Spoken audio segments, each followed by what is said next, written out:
Hey, Sam, how's it going? I heard you were under the weather yesterday. Hi, Emily. Yeah, I was feeling a bit sick, but I'm back on my feet now. You know, under the weather means feeling ill or sick. Glad to hear you're better. I've been burning the midnight oil for my exams. Oh, that means you've been staying up late working, right? Make sure you don't bite off more than you can chew with all that studying.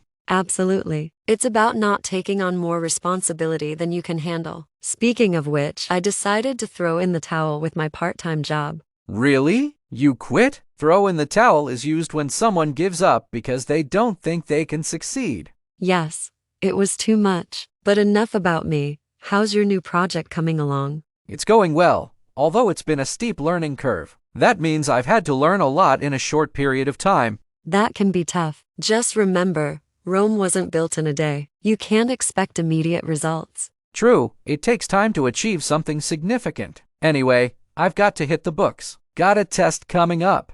Hit the books, huh? That means you're going to study hard. Well, good luck. And don't forget to take breaks. Will do, Emily. Thanks for the chat.